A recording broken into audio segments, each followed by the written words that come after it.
மௌத்தையும் ஹயாத்தையும் வாழ்வையும் மரணத்தையும் உங்களுக்கு கொடுத்திருப்பது உங்களிலே நீங்கள் செய்யக்கூடிய நல்ல அமலை சோதிப்பதற்காக என்று அல்லாஹு தாலா சொல்லி காட்டுகின்றான். குர்ஆனை பொறுத்தவரை ஹயாத் என்று 145 இடத்திலே சொல்லப்பட்டிருக்கிறது. வாழ்வியலை பற்றி ஹயாத் அப்படி என்று சொல்லி 145 இடத்துல எப்படி ஹயாத்து அப்படின்னு குர்ஆனில் இடம்பெறுகிறதோ அதே போன்று அதற்கு நேர் நிகராக மவுத் என்ற வார்த்தையும் 145 இடத்திலே குறிப்பிடப்படுகிறது.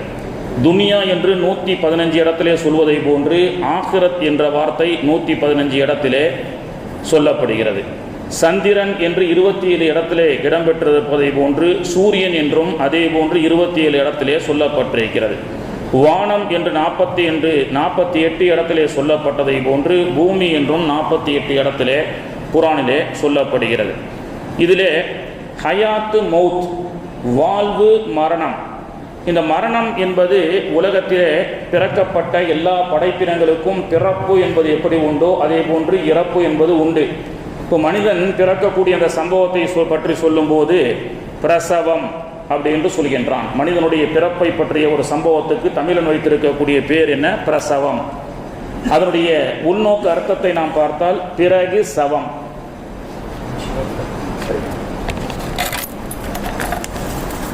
பிறப்பான், இப்பொழுது பிறக்கின்றான், பிறகு இவன் சவப்பெட்டிக்கு செல்வான். அதுதான் பிரசவம் அப்படி என்று தமிழிலே வைத்திருக்கின்றான். இதிலிருந்து ஒரு மனிதனோ ஒரு ஜீவராசியோ உலகத்திலே பிறந்தால் அவனுக்கு இறப்பு என்று ஒன்று உண்டு. இறக்கப்படக்கூடிய மனிதனெல்லாம் எங்கே செல்கின்றான்? பூமிக்கு செல்கின்றான். பூமியிலே அவன் புதைக்கப்படுகின்றான், எரிக்கப்படுகின்றான். இப்படியாக ஆதிபிதா ஆதம் அலைஹிஸ்ஸலாமுடைய காலத்திலிருந்து இன்று வரை உலகத்தில் பிறக்கின்ற மனித வர்க்கங்கள் அனைத்தும் பூமி உள்வாங்கிக் கொண்டே இருக்கிறது, வாங்கிக் கொண்டே இருக்கிறது. மனிதன் என்னவோ சொல்லி கொண்டிருக்கின்றான், மதுரையில் இத்தனை ஏக்கரு நான் வாங்கி போட்டிருக்கிறேன், திருநெல்வேலியில் இத்தனை ஏக்கரு நான் வாங்கி போட்டிருக்கிறேன்னு சொல்லி மனையை மனிதன் வாங்குவதாக பேசிக்கொண்டிருக்கின்றான். ஆனால் மனை பேசுகிறது, திருநெல்வேலியிலே உன்னையும் உன்னை நான் வாங்க இருக்கின்றேன், உன்னுடைய முன்னோர்களை நான் வாங்கி இருக்கின்றேன் என்று மனை பேசுவதாக சொல்லுவார்கள். மனையை மனிதன் வாங்கி போட்டதாக சொல்கின்றான். ஆனால் மண்ணு என்ன பேசுகிறது? உன்னுடைய தாத்தாவை நான் வாங்கி போட்டேன், உன்னுடைய முன்னோர்களை நான் வாங்கி போட்டிருக்கின்றேன் அப்படி என்று சொல்லி. அப்போ அழகாக தத்துவம் சொல்லுவார்கள், மண்ணின் மீது மனிதனுக்கு ஆசை, மனிதன் மீது மண்ணுக்கு ஆசை, கடைசியின் மண் தான் என்னவோ ஜெயிக்கிறது அப்படி என்று சொல்லக்கூடிய அளவுக்கு மனிதன் மண்ணின் மீது ஆசைப்படுகின்றான், அந்த மண்ணை பொன்னாக்க நினைக்கின்றான். ஆனால் ஒரு கட்டத்திலே அதே மண்ணுக்கு அவன் இரையாகுகின்றான். இப்படியாக ஆதிபிதா ஆதம் அலைஹிஸ்ஸலாம் முதல் கொண்டு இதுவரை இறந்துவிட்ட, புதைக்கப்பட்ட, எரிக்கப்பட்ட, வீசப்பட்ட அத்தனை சடலங்களையும் மண்ணு வாங்கிக் கொண்டே இருக்கிறது. ஆனால் வாங்கி கொண்டிருக்கக்கூடிய இத்தனை சடலங்களையும் வாங்கி கொண்டிருக்கக்கூடிய மண்ணுக்கு என்று மௌத் என்று நாம் சிந்திக்க வேண்டும். இந்த பூமிக்கு ஒரு நாள் மௌத் இருக்கிறது, அதைத்தான் கியாமத் என்று நாம் சொல்லுவோம். இந்த பூமி படைக்கப்பட்டது ஆதம் நபி அலைஹிஸ்ஸலாம் அவர்கள் இந்த பூமிக்கு வந்ததிலிருந்து இதுவரை இந்த பூமியினுடைய வயது என்ன என்று எவ்வளவோ விஞ்ஞானிகள் எல்லாம் ஆராய்ச்சியாளர்கள் கண்டுபிடிக்கிறார்கள். நீங்க இந்த உலகத்தினுடைய வயது என்ன அப்படின்னு கூகுளில் நீங்கள் சர்ச் பண்ணி பார்த்தீங்கன்னா 4.543 பில்லியன் இயர் இந்த உலகத்தினுடைய வயசு அப்படி என்று சொல்லி இன்னைக்கு கண்டுபிடிப்பாளர்கள் கண்டுபிடிக்கிறார்கள். அதுவும் அவங்க எப்படி சொல்றாங்க? மண்ணிலிருந்து ஆராய்ச்சி செய்து அதில் கிடைக்கக்கூடிய எலும்புகளை வைத்துக் கொண்டு இத்தனை ஆண்டுகளுக்கு முன்பதாக மனிதன் வாழ்ந்திருக்கின்றான் அப்படி என்று சொல்லி அகல் ஆராய்ச்சியின் மூலமாகத்தான் இந்த மண்ணினுடைய அந்த வயதை நிர்ணயித்து 4.543 பில்லியன் ஆண்டுகள் இந்த உலகம் படைத்து அதனுடைய வயது ஆகிறது, அந்த உலகத்தினுடைய வயசு அப்படின்னு சொல்லி காட்டுறாங்க. இஸ்லாம் இதை பற்றி என்ன சொல்கிறது? குர்ஆன் ஹதீஸினுடைய பார்வையிலே இந்த பூமியினுடைய வயது என்ன? ஆதம் அலைஹிஸ்ஸலாம் வந்ததிலிருந்து இந்த பூமியினுடைய வயது என்ன? உலகத்தில் ஒரு மனிதன் பிறக்கும் பொழுது குழந்தையாக பிறக்கின்றான், பிறகு நடக்கக்கூடிய சிறுவனாக மாறுகின்றான், பிறகு வேகமாக செயல்படக்கூடிய வாலிப பருவத்தை அடைகின்றான், பிறகு முதிர்ச்சி அடைகின்றான், பிறகு பலகீனம் அடைந்து அவன் மௌத்தாகுகின்றான். அப்படி பார்த்தால் இந்த உலகம் குர்ஆன் ஹதீஸின் அடிப்படையில் எந்த பருவத்திலே இருந்து கொண்டிருக்கின்றது. சிறு பருவத்தை தாண்டி வாலிப முடுக்கான பருவத்தில் இருக்கின்ற காரணத்தினால் தான் அசுர வளர்ச்சிகளை இன்னைக்கு மனிதன் பார்த்து கொண்டிருக்கின்றான், கண்டு கொண்டிருக்கின்றான். விஞ்ஞான டெக்னாலஜி கிட்டத்தட்ட 500-600 ஆண்டுகள் இல்லாத ஒரு மிகப்பெரிய தொழில்நுட்ப வளர்ச்சியும் விஞ்ஞான வளர்ச்சியும் சமீபத்தில் 40-50 ஆண்டுகளாக வேகமாக வளர்ந்து கொண்டிருக்கிறது. சேட்டலைட் கண்டுபிடிக்கின்றான், காற்றாலை கண்டுபிடிக்கின்றான், எங்கோ இருக்கக்கூடிய வீடியோ கான்ஃபரன்ஸ்ல பேசக்கூடிய கண்டுபிடிப்புகள். உலகம் மிகப்பெரிய உச்சத்துக்கு சென்று கொண்டிருக்கிறது என்று சொன்னால், உலகம் இப்பொழுது வாலிப பருவத்தை அடைந்து அது அதனுடைய வேகத்தை காண்பித்துக் கொண்டிருக்கின்றது. அதனால தான் நேரம் போறதே தெரியல. இதை பத்தி ரசூலுல்லாஹ் பேசுறாங்க. கியாமத்துக்கு சமீபமாக ஒரு வாரம் என்பது ஒரு நாளை போன்று சென்றுவிடும், ஒரு ஆண்டு என்பது ஒரு மாதத்தை போன்று கடந்துவிடும், வேகமாக செல்லும். அப்ப வேகமாக செல்லக்கூடிய இந்த உலகத்தை பற்றி பேசும் பொழுது, இந்த உலகம் அது போன்ற ஒரு பருவத்திலே நாம் வாழ்ந்து கொண்டிருக்கின்றோம். எனவே இந்த உலகம் என்பது ஒரு யூத்தாக இன்றைய காலத்திலே கணிக்கப்படுகிறது. அதுதான் உண்மை. பெருமானார் ஸல்லல்லாஹு அலைஹி வஸல்லம் அவர்கள் சொன்னார்கள், ஒரு முறை அல்லாஹ்வின் தூதர் ஸல்லல்லாஹு அலைஹி வஸல்லம் அவர்கள் மதீனாவிலே மஸ்ஜித் நபவியிலே அமர்ந்து கொண்டிருப்பார்கள். அப்பொழுது ஒரு ஜனாசா அடக்கம் செய்வதற்காக வரும். அந்த ஜனாசாவுடைய சொந்த பந்தங்கள் எல்லாம் வந்து அடக்கம் செய்வார்கள். அப்படி அந்த ஜனாசாவை அடக்கம் செய்து கொண்டிருக்கும் பொழுது அந்த பிரிவை தாங்க முடியாமல், அந்த மையத்துடைய பிரிவை தாங்க முடியாமல் வந்தவர்கள் உறவினர்கள் எல்லாம் அழுவார்கள். சத்தம் போட்டு அழக்கூடிய அந்த சத்தத்தை பெருமானார் அவர்கள் கேட்டுவிட்டு, அல்லாஹ்வுக்காக பொறுமையாக இருங்கள், சபுரன் ஜமீல், அல்லாஹ் உங்களுக்கு பொறுமையை தரட்டும் அப்படின்னு சொல்லிட்டு சொன்னாங்க.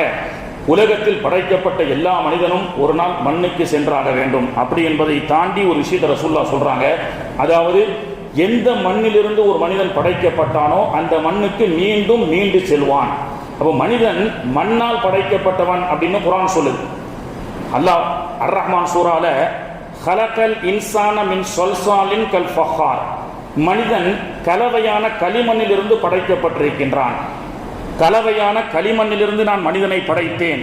வஹலகல் ஜான்ன மின் நார், ஜின்களை நெருப்பால் படைத்திருக்கின்றேன். வேணும்னா புதைச்சிப்பாரு, மனிதன் புதைக்கப்பட்டால் மண்ணோடு மண்ணாக அவன் மக்கி செல்வான். மனிதனுடைய தன்மை, ஒரு ஐஸ் கட்டியை வைக்கிறோம், தண்ணியிலிருந்து ஐஸ் கட்டி உருவாகுது. அந்த ஐஸ் கட்டியை மறுபடியும் தண்ணியில போட்டா மறுபடியும் தண்ணியா மாறுறது மாதிரி அல்லாஹ் தஆலா சொல்றான், ஹலகல் இன்சான மின் சொல்சால், நான் மனிதனை களிமண்ணால் நான் படைத்தேன். வேண்டுமென்றால் உனக்கு டவுட் இருந்தால் மண்ணில் புதைச்சிப்பார். அதனால தான் இஸ்லாம் இயற்கையான மார்க்கம்னு சொல்லுவாங்க. ஏன்னா இறக்கப்பட்ட ஒரு பிரேதத்தை எரிப்பது கூடாது, எந்த ஒரு வஸ்துக்களையும் எரிப்பது கூடாது. அது ஜின்கள் தான் நெருப்பால் படைக்கப்பட்டவர்கள். ஜின்களை வேண்டுமானால் எரிக்கலாம், அது அல்லாஹ்வுடைய உத்தரவு. ஆனால் மனிதன் புதைக்கப்பட வேண்டும். இயற்கையான மார்க்கம் இஸ்லாம். அல்லாஹ் சொல்றான், மனிதனை நான் வந்து மண்ணா படைச்சிருக்கிறேன், உனக்கு டவுட் இருந்தா ஃபபி ஐயி ஆலா ரப்பிகுமா துகதிபூன், அல்லாஹ் சவால் விடுறான். மனுஷனை மண்ணில் புதைச்சிப்பாரு, மண்ணு அப்படியே சாப்பிட்றவன மண்ணாக. சில நபிமார்கள் நல்லடியார்களுடைய உடலை தவிர, அது அல்லாஹ் தஆலா அவர்களுடைய உடலை தீண்டக்கூடாது. வமா ஜஅல்நாஹும் ஜஸதல்லா யஅகுலூன த்ஆம், சில நபிமார்களுடைய நல்லடியார்களுடைய உடலை மண்ணை தீண்டாமல் ஆக்கி வைத்தோம் அப்படின்னு குர்ஆன்ல சொல்கின்றான். சில நல்லடியார்கள் நபிமார்களுடைய உடலை தவிர சராசரி மனிதர்களுடைய உடலை எல்லாம் இந்த மண் தின்று கொண்டே இருக்கின்றது. அதாவது மண்ணோடு மண்ணாக மக்கிக் கொண்டே சென்று கொண்டிருக்கின்றான். அப்போ பெருமானார் அவர்கள் சொன்னார்கள், அலாதீங்க, யார் எந்த மண்ணிலிருந்து படைக்கப்படுகின்றீர்களோ அதே மண்ணுக்குத்தான் மீண்டும் செல்வீர்கள். அதனால தான் மௌத்தாயிட்டா இன்னா லில்லாஹி வ இன்னா இலைஹி ராஜிஊன், அல்லாஹ்வுடைய நாட்டத்திலே அவர் வந்தார், அல்லாஹ்வுடைய நாட்டத்தின் அடிப்படையில் மீண்டும் திரும்பி சென்றார். ரிட்டர்ன் அப்படின்னு சொல்றோம். ராஜிஊன், ரஜ அப்படின்னு சொன்னா மீண்டும் வந்த இடத்திற்கு திரும்பி போனார். அப்படின்னா என்ன அர்த்தம்? மண்ணில இருந்து அவர், அதாவது எக்ஸாக்டா எந்த இடத்துல நம்ம புதைக்கப்படுவோம் என்று நம்ம முடிவு செய்ய முடியாதுங்க. சிலர்கள் எந்தெந்த பூமியிலோ புதைக்கப்படலாம், வேணா நீயத்து இருக்கலாம், அத்தா அம்மா எல்லாம் அங்கே அடக்கப்பட்டிருக்கிறாங்க, நம்மளும் இந்த மன்னரில் அடக்கப்படலாம், நீயத்து வைக்கலாம். ஆனா நம்முடைய மண்ணு, நம்முடைய உடலை இந்த மண்ணிலிருந்து அல்லாஹ் படைத்திருந்தால் இந்த மண்ணுக்கு வர வைப்பான்.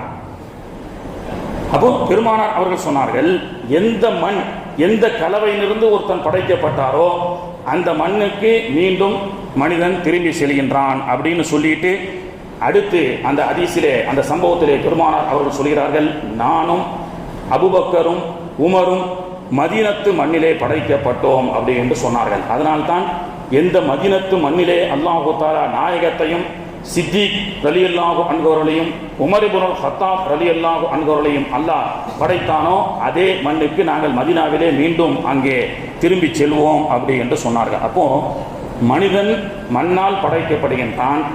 எந்த பகுதி மண்ணிலிருந்து அவன் படைக்கப்படுவதற்குண்டான ஒரு கலவையாக அவன் தயார் செய்யப்பட்டானோ அதே கலவையாக மீண்டும் அவன் மண்ணுக்கு செல்வான் அப்படி என்று சொல்லி பெருமானார் ஸல்லல்லாஹு அலைஹி வஸல்லம் அவர்கள் நமக்கு சொல்லி காண்பித்தார்கள். உலகத்தினுடைய வரலாறை பொறுத்தவரை மண்ணும் மண்ணறையும் தான் அகலி ஆராய்ச்சிகளின் மூலமாகத்தான் உலகத்தினுடைய பழைய வரலாறுகளை தோண்டி எடுக்க முடியும். 100 வருஷத்தினுடைய வரலாறு, 200 ஆண்டினுடைய வரலாறு, மனிதன் போன வாரம் நான் சொன்ன மாதிரி அச்சு அடிக்கப்பட்ட புத்தகமாக அவன் கண்டுபிடிக்கப்பட்டதே 500 வருஷத்துக்கு முன்னாடி 1440 தான் அவன் கண்டுபிடிக்கிறான். அதுக்கு முன்னாடி இருக்கக்கூடிய வரலாறுகள் எல்லாம் அவன் எப்படி எடுக்கின்றான்? இன்னைக்கு பார்த்தீங்கன்னா ராஜராஜ சோழனுடைய சதய விழா 1039வது ஆண்டு என்று சொல்கின்றான். இப்போ 1039வது ஆண்டுக்கு முன்னாடி இந்த மாதிரி ராஜராஜ சோழன் எல்லாம் வாழ்ந்திருக்கின்றார்கள் என்று இந்த வரலாற்றை அவர்களால் எப்படி எடுக்க முடியும்?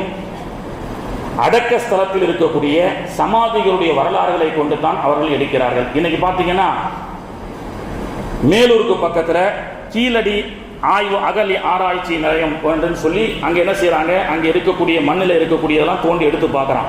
தற்காலிகமாக நிப்பாட்டி வச்சிருக்கான். ஏன் நிப்பாட்டி வச்சிருக்கிறான்? அங்கே பழைய உமர் ரலியல்லாஹு அந்த காலத்தில் உபயோகிக்கப்பட்ட காயின், அரபிகள் உபயோகிக்கப்பட்ட சில பொருட்கள் எல்லாம் கண்டெடுக்கப்படுகிறது. அதிலிருந்து மதுரை வாசிகளுக்கும் பாண்டிய நாட்டில் வாழக்கூடிய மதுரை வாசிகளுக்கும் அரபிகளுக்கும் தூத்துக்குடி துறைமுகம் வழியாக அரபு வர்த்தகம் இருந்திருக்கிறது. எனவே 1300 ஆண்டுகளுக்கு முன்பதாக அவன் என்ன சொல்றான், 2000 வருஷத்துக்கு முன்னாடி, அதாவது நபிகள் நாயகம் தோன்றுவதற்கு முன்பே மதுரை தூத்துக்குடி பகுதியில் இருக்கக்கூடிய பாண்டிய மன்னனுடைய ஆட்சியின் காலத்திலே மக்கள் வியாபாரம் செய்திருக்கின்றார்கள் அரபிகளோடு அப்படின்னு சொல்லி காட்டுறான்.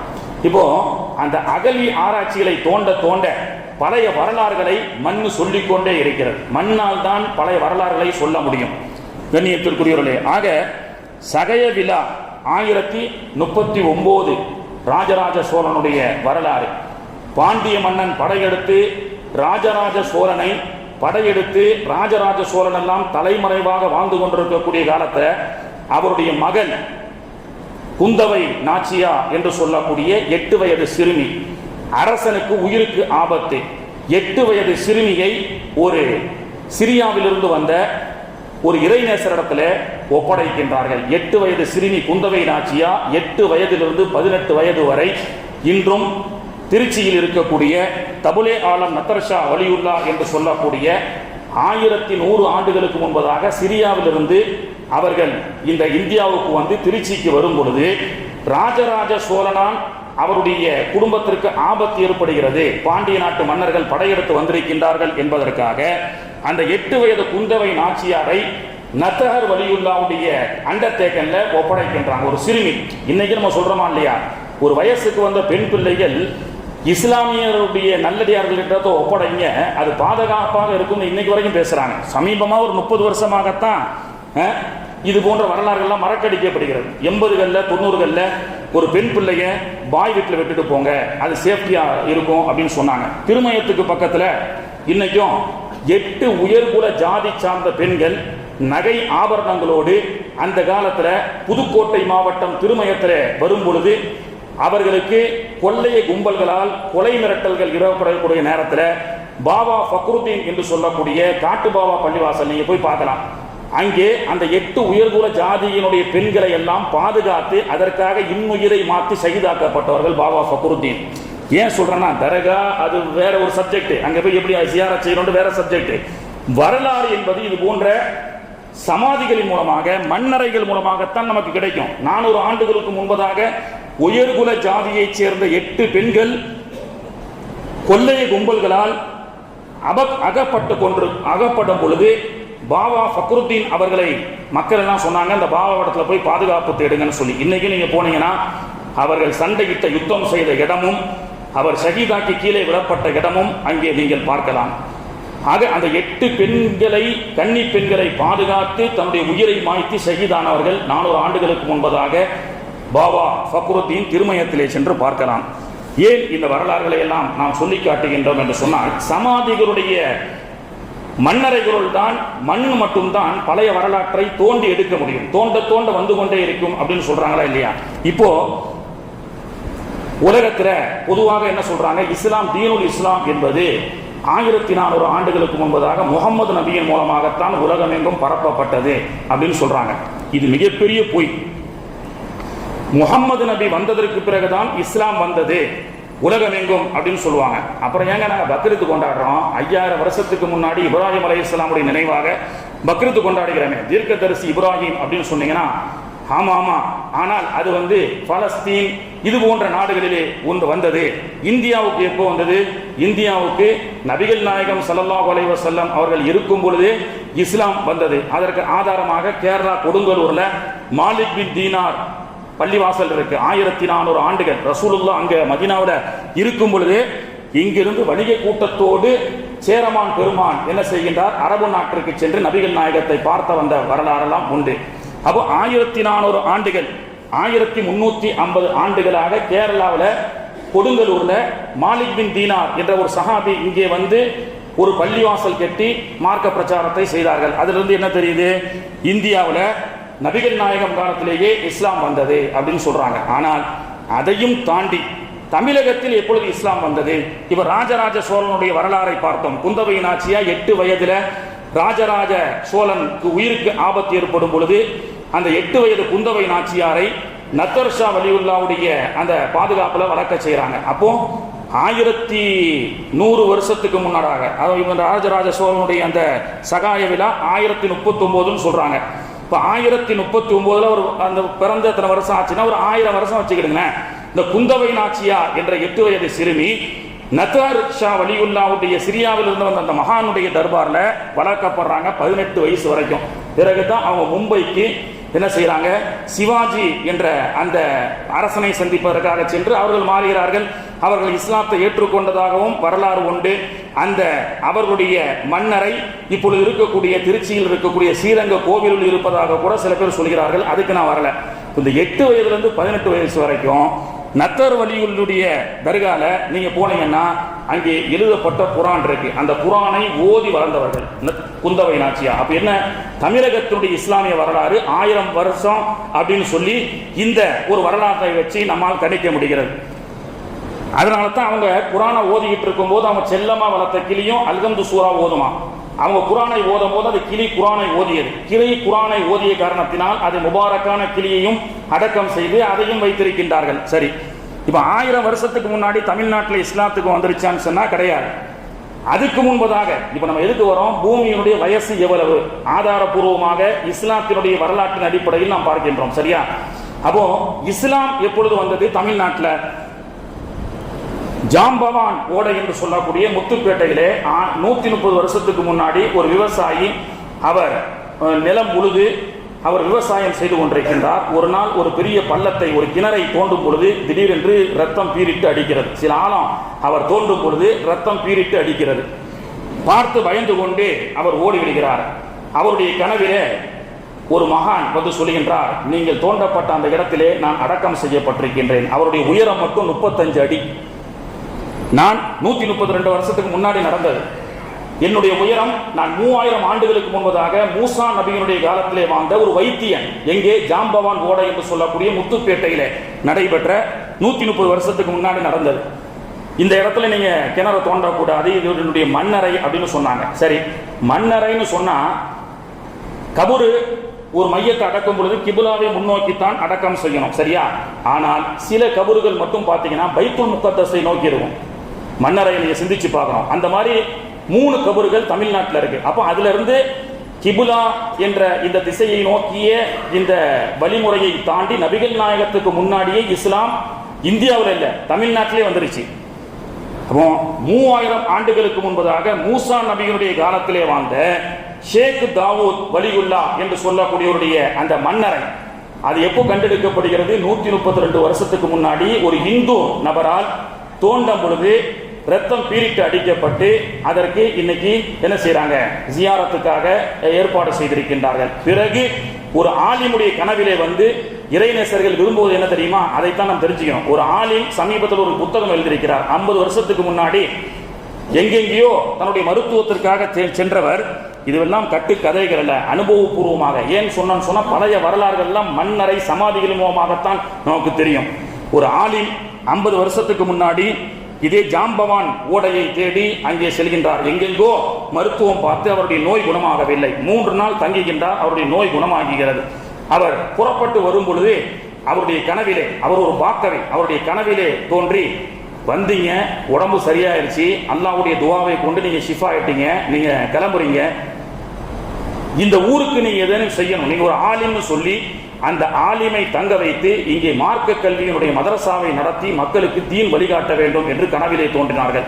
அதை வைத்துத்தான் இன்னைக்கு முத்துப்பேட்டை என்பது ஷேக் தாவூத் வலியுல்லா ஒரு பாக்கவினுடைய கனவிலே தோன்றி இஸ்லாத்தை இங்கே நீங்கள் சொல்லிக் கொடுக்க வேண்டும் என்று சொல்லி அலி பே அப்படின்னு ஆரம்பிக்கப்பட்ட முத்துப்பேட்டையினுடைய வரலாறு இன்னைக்கு புகாரி, முஸ்லிம் போன்ற பெரும் கிரந்தங்களை எல்லாம் தமிழாக்கம் செய்யக்கூடிய ராகத் பப்ளிஷர்ஸாக உருவாக்கப்பட்டது.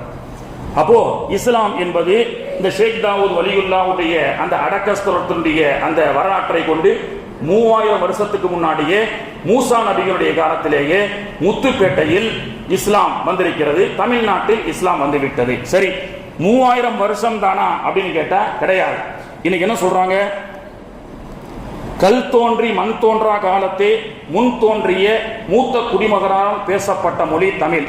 சரி, மூத்த குடிமகனால் பேசப்பட்ட மொழி தமிழ் என்று சொன்னால் மூத்த குடிமகன்கள் எந்த மதத்தை சார்ந்தவர்கள்? எல்லாரும் தமிழ் பேசினாங்க. ஆதிபிதா, அவன் சொல்ற வார்த்தை என்ன? ஆதிபிதா ஆதம் நபியே என்ன செஞ்சிருக்கிறாரு? தமிழ் தான் பேசியிருக்கிறார். இந்த கல்லும் மண்ணும் தோன்றுவதற்கு முன்பே எந்த பிரபஞ்சத்திலே மனிதனால் ஒரு பேசப்பட்ட ஒரு மொழி தமிழ் அப்படின்னு சொல்றாங்க. அது எந்த மாற்று கருத்தும் கிடையாது. ஏன்னா ஆதம் அலைஹிஸ்ஸலாம் இலங்கையில தான் இறங்குறாங்க. இலங்கை யாழ்ப்பாணத்திலே அவர்கள் சொர்க்கத்திலிருந்து வருகிறார்கள். இன்னைக்கு நீங்க ராமேஸ்வரத்தில் பார்த்தீங்கன்னு சொன்னா 60 அடி கபர் இருக்கு. ஆபில் காபில், நபிகள் நாயகம் ஸல்லல்லாஹு அலைஹி வஸல்லமுடைய ஒரு ஹதீஸிலே சொல்வார்கள், ஆபிலும் காபிலும் ஒரு பெண்ணுக்காக சண்டை போட்டார்கள். முதல்ல ஒரு கொலையே ஒரு பெண்ணுக்காக தான் நடந்திருக்கு.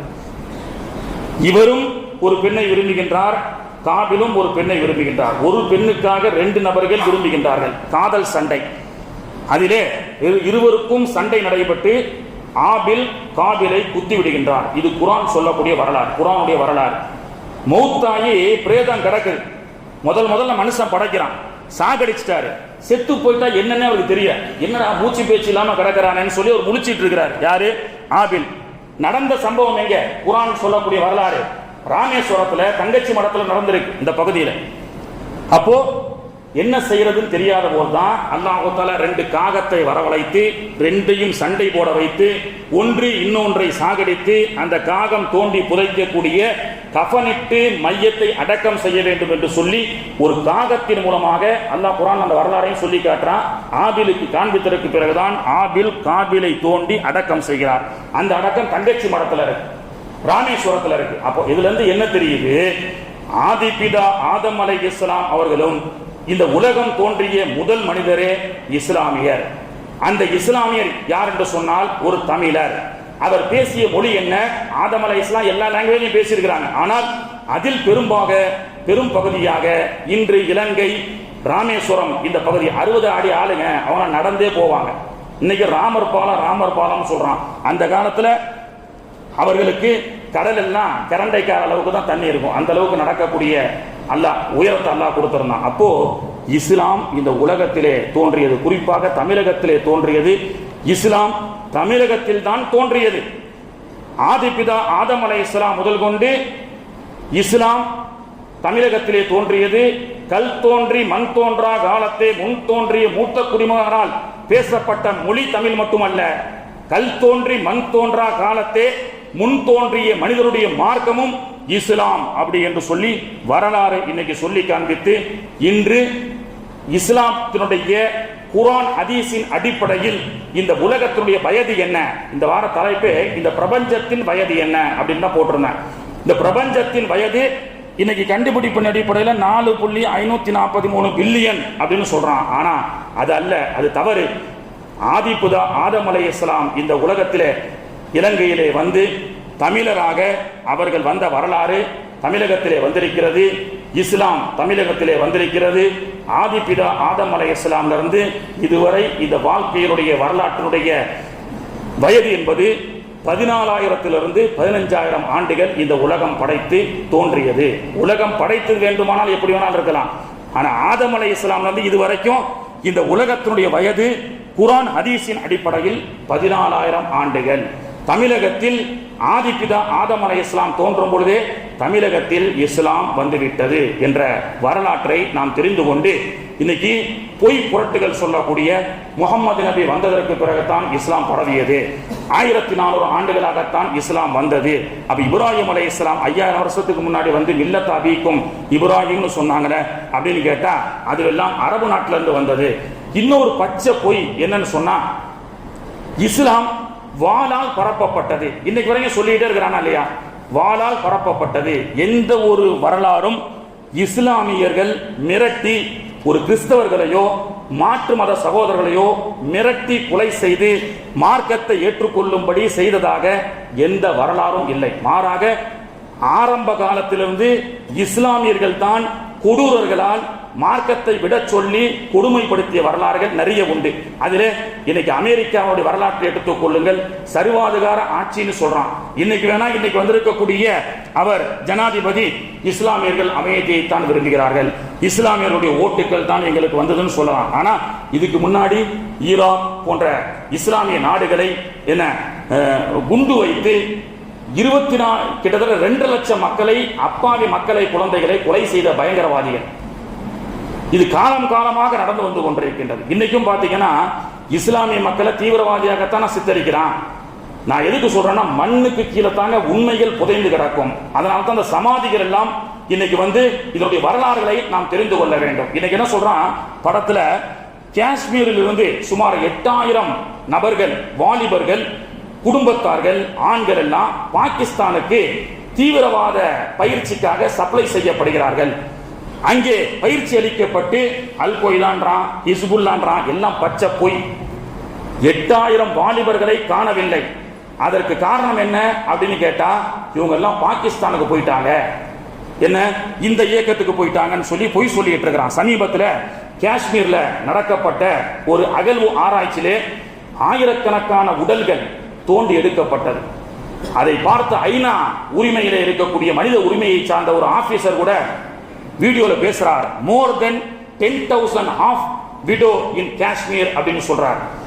10,000 அரை விடோக்கள், அரை விதவைகள் என்று சொன்னால் கணவன் இறந்து விட்டான் என்று உறுதி செய்யப்பட்டால் முழு விதவை. ஆனால் அவன் இறந்து விட்டானா இருக்கின்றானா என்று தெரியாத அளவுக்கு இது போன்ற அட்டூழியம் செய்யக்கூடிய ராணுவத்தினர்கள், காவல்துறைகள் காஷ்மீரிலே விசாரணை என்ற பெயரிலே வீட்டில் இருக்கக்கூடிய ஆண்களை அழைத்து சென்றார்கள். இன்னைக்கு வரைக்கும் அந்த ஆண்கள் என்ன ஆனார்கள்னு தெரியல. அந்த ஐநா உரிமை ஆளர் அவர் சொல்கின்றார் மோர் தென் 10,000 ஆஃப் விடோ இன் காஷ்மீர் அப்படின்னு சொல்லி கண் கலங்கிய வீடியோ 2 வருஷத்துக்கு முன்னாடி வருது. அதை சரி கட்டுறதுக்கு இன்னைக்கு என்ன சொல்றான், காணாமல் போன இஸ்லாமிய வாலிபர்களும் அரை விடோக்கள் என்று சொல்லக்கூடிய 8000 10,000 விடோக்களும் அவர்களுடைய மார்க்கத்துடைய முஜாஹித் ஜிஹாதுக்காக அனுப்பப்பட்டவர்கள் என்ற ஒரு மிகப்பெரிய பொய்யை எனக்கு திரையுலகம் சொல்லிக் கொண்டிருக்கின்றது. கண்ணியத்திற்குரியவர்களே, வரலாறு என்னவென்றால் இஸ்லாமியர்கள் யாரையும் மத மாற்றத்திற்காக ஒரு உயிரை கூட கொலை செய்ததாக வரலாறு கிடையாது. அதனால தான் இன்னைக்கு ஒரு சாப்பாடு போட்டோம் 50 ரூபா மதிப்பில்லாத ஒரு சாப்பாட்டு பட்டத்தை கொடுத்து ஜெய் ஸ்ரீராம்னு சொல்றான். இந்த மாதிரி ஈன செயல்களை இஸ்லாமியர்கள் ஒருபோதும் செய்ய மாட்டார்கள். நீ ருத்ராஜ பொட்டை போட்டுட்டு வா, நீ எந்த இயக்கத்தை எங்களை அழிக்கக்கூடிய இயக்கத்தை சார்ந்தவனாக கூட இரு, உனக்கு பசி பட்டினி என்று சொன்னால் நான் சாப்பாடு தருகின்றேன் என்ற உணர்வோடு வாழக்கூடியவர்கள் தான் இஸ்லாமியர்கள்.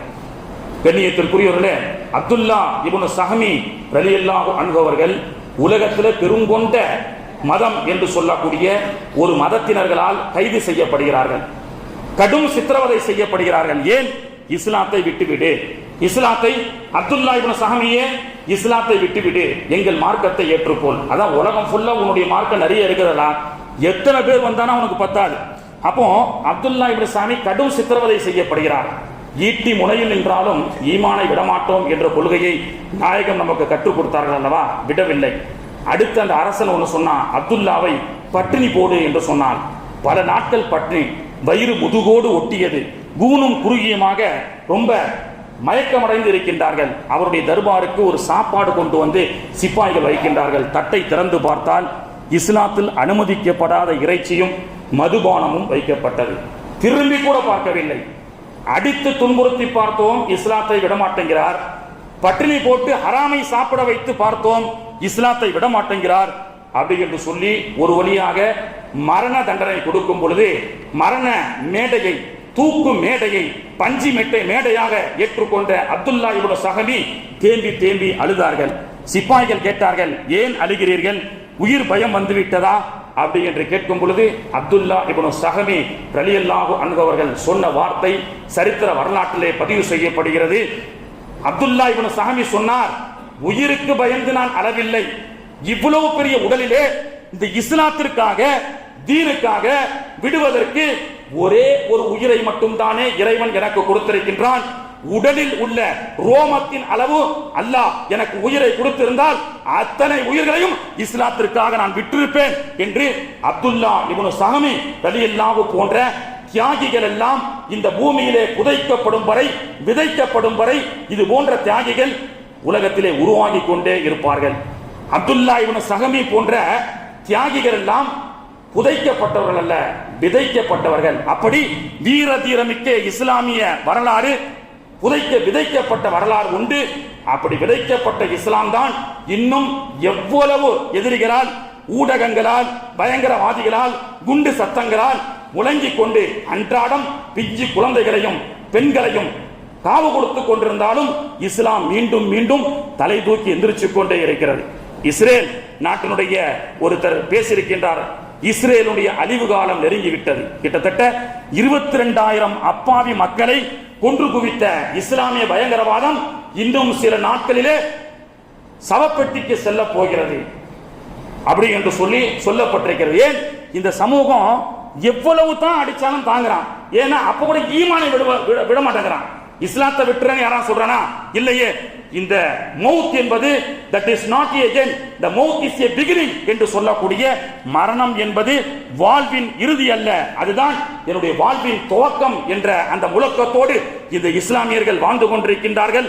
அன்றும் இன்றும் இஸ்லாமியர்கள் இஸ்லாத்தை விடுவதற்காக துன்புறுத்தப்பட்டு கொண்டே இருந்தாலும் மீண்டும் மீண்டும் இஸ்லாம் வளர்ச்சி அடைந்து கொண்டே இருக்கின்றது. மீண்டும் மீண்டும் நெஞ்சை காட்டுவதற்காக பீரங்கி வந்தால் பயந்து ஓடக்கூடிய கோழைகளாக இஸ்லாத்தினுடைய கோட்பாடு நமக்கு சொல்லிக் கொடுக்கவில்லை. எதிரியாக இருந்தாலும் பீரங்கிக்கு முன்னாடி சட்டையை தூக்கி காண்பித்து லா இலாஹ இல்லல்லாஹ் முஹம்மதுர் ரசூலுல்லாஹ் என்ற அந்த முழக்கத்தோடு இஸ்லாமிய கோட்பாடோடு தைரியமாக வாழக்கூடிய ஒரு ஆண்களாக இஸ்லாமியர்களை பெருமானார் அவர்கள் வார்த்து எடுத்திருக்கின்றார்கள். அப்படிப்பட்ட இஸ்லாத்திலே நாம் சிறப்பான முறையிலே அமல்களால் இஸ்லாத்திலே நாம் கொஞ்சம் கூட பிசகாமல் இஸ்லாமிய வாழ்வியல் நெறியோடு வாழக்கூடிய பாக்கியத்தை வல்ல ரஹ்மான் நாம் அனைவர்களுக்கும் தந்து அருள் புரிவானாக. ஆமீன். கண்ணியத்திற்குரிய அல்லாஹ்வின் நல்லடியார்களே, 20 ஆண்டுகளாக நம்முடைய தஞ்சாவூர் பைத்துல் மால் என்று சொல்லக்கூடிய ஏழை எளிய மக்களுக்கு உதவி செய்யக்கூடிய பைத்துல் மால் சிறப்பாக நடைபெற்று வருகிறது. அதன் அடிப்படையில் வருடந்தோறும் கல்வி உதவி தொகையாக சில மாணவர்களை தேர்ந்தெடுத்து வருஷம் நம்ம பைத்துல் மால் சிறப்பாக மக்களுக்கு கொடுத்து கொண்டிருக்கின்றோம்.